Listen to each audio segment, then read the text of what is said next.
नमस्कार दोस्तों, स्वागत है आप सभी का हिंदी गुरु चैनल पर। मैं हूं भारत कुमार और आज की इस स्पेशल क्लास में हम बात करने वाले हैं मीरा के पद, जिसके कवित्री हैं मीराबाई, जो कि आपके कक्षा 11वीं की पाठ्य पुस्तक आरोह भाग 1 में सम्मिलित है।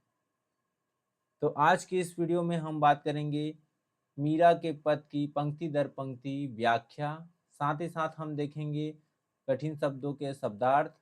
तो चलिए बिना किसी देरी के शुरू करते हैं आज की इस मास्टर क्लास की। मेरो तो गिरधर गोपाल दूसरो ना कोई, जाके सिर मोर मुकुट मेरो पति सोई।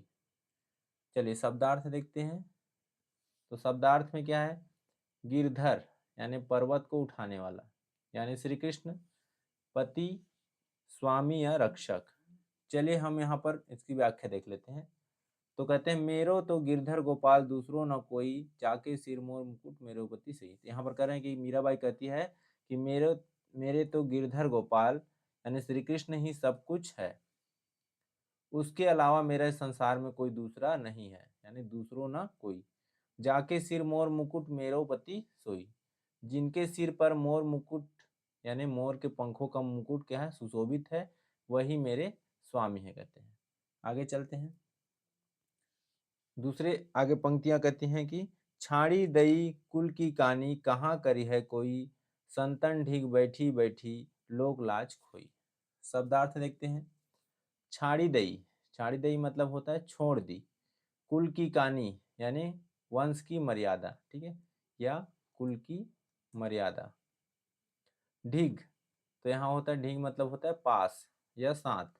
लोक लाज यानी सामाजिक मर्यादा। चलिए अब हम इसकी व्याख्या देखते हैं।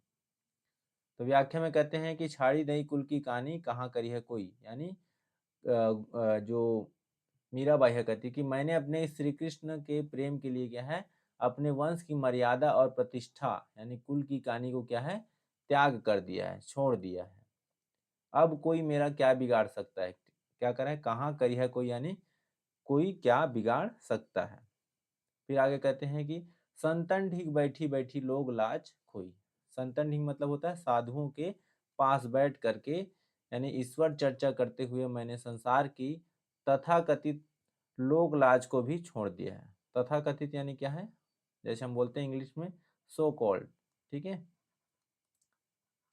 तो ये ऐसे लोग हैं जिसके कारण क्या है, इस लोगों के वजह से जो लोक लाज की जिसकी चिंता करती थी उसको क्या है, उन्होंने छोड़ दिया है। आगे कहते हैं कि असवन जल सींची सींची प्रेम बेली बोई, अब तब बेली फैल गई आनंद फल हुई। शब्दार्थ देखते हैं। असवन जल यानी होता है आंसुओं का जल। प्रेम बेली प्रेम रूपी लता। आनंद फल आनंद रूपी फल। चलिए अब हम इसका क्या करते हैं, व्याख्या देखते हैं। तो असवन जल सींची सींची प्रेम बेली बोई, यानी क्या करी, मीराबाई कहती है कि मैंने श्री कृष्ण के विरह में मतलब उसके बिछड़ने के क्या है, आंसुओं से सींच सींच कर, आंसुओं से क्या है, असवन जल सींची सींची यानी आंसुओं से सींच सींच कर भक्ति और प्रेम रूपी लता को बोया है। प्रेम बेली बोई मतलब प्रेम रूपी जो बेल है उसको बोया है, भक्ति और प्रेम रूपी। अब तब बेली फैल गई आनंद फल हुई, मतलब अब वह प्रेम बेल चारों ओर क्या है, फैल गई है और उसमें आनंद रूपी फल क्या है, लगने लगा है।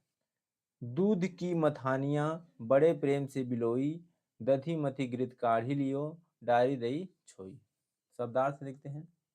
बिलोई, बिलोई यानी होता है मथी, घृत घी यानी सार तत्व, छोई यानी छाछ यानी असार तत्व। तो यहाँ पर क्या है, घृत को क्या है, सार तत्व माना है यहाँ पर, और छोई यानी कि छाछ को क्या असार तत्व माना है मीरा ने।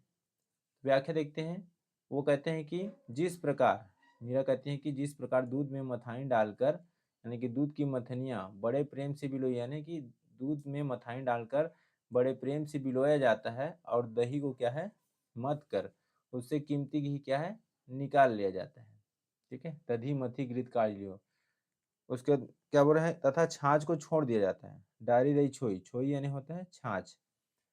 ठीक उसी प्रकार क्या है, मैंने यानी मीरा कहती है कि मैंने संसार रूपी जो असार वस्तु है उसको छोड़कर कृष्ण प्रेम रूपी परम सत्य और सार तत्व को क्या है अपना लिया है। यहाँ पर देखिए घृत को क्या बताया गया, यहाँ पर सारा तत्व, और छोई यानी छाछ को क्या है असार तत्व बताया है। ठीक है, आगे देखते हैं। लास्ट लाइन है, भगत देखी राजी भई जगत देखी रोई, दासी मीरा लाल गिरधर तारो अब मोही। तो आगे देखते हैं इसकी शब्दार्थ। राजी भई यानी होता है प्रसन्न हुई, राजी भई यानी प्रसन्न हुई, जगत यानी संसार, तारो यानी उद्धार करो, मोही यानी मुझे। ठीक है, चलिए अर्थ देखते हैं इसकी व्याख्या। तो भगत देखी राजी भई जगत देखी रोई, यानी मीराबाई कहती है कि जब ये संसार के सच्चे भक्तों को देखती है, जितने भी भक्त लोग हैं उन्हें देखती है, तो उनका मन क्या है अत्यंत प्रसन्न हो जाता है। ठीक है, राजी भई यानी प्रसन्न हो जाता है। लेकिन जब वे संसार के लोगों को क्या है माया मोह और व्यर्थ के आडंबरों में डूबा देखती है। ठीक है, जगत देखी, जो कि जगत किसमें डूबा हुआ है आडंबरों में, व्यर्थ के और माया मोह में, तब वो देखती है तो उन्हें क्या है बहुत दुख होता है। दासी मीरा लाल गिरधर तारो अब मोही। ठीक है, वो दुख होता है, साथ ही साथ वो रो भी पड़ती है, और अंत में क्या कहती है मीरा अपने प्रभु से प्रार्थना करती है, किससे, श्री कृष्ण से, कि हे गिरधर लाल मैं तो आपकी दासी हूँ। ठीक है, वो कहते कि दासी मीरा लाल गिरधर तारो अब मोही, मैं आपकी दासी हूँ, अब आप ही मेरा इस भव सागर से क्या है उद्धार कीजिए। इस तरह से वो क्या है अपने कृष्ण से अनुरोध करती है। ठीक है, उनसे प्रार्थना करती है कि अब मुझे तारिए या उद्धार कीजिए। तो दोस्तों ये थी हमारी पूरी मीरा के पद की व्याख्या और ये पूरी क्लास। तो मुझे पूरा यकीन है कि आपको कोई भी डाउट नहीं रहा होगा, और अगर कोई भी डाउट रहता है तो प्लीज़ कमेंट बॉक्स में लिखिए, ताकि मुझे पता चले कि आपको कहाँ पर दिक्कत आ रही है। मिलते हैं अगली क्लास में एक और शानदार टॉपिक के साथ। तब तक के लिए पढ़ते रहिए, सीखते रहिए। जय हिंद, जय भारत।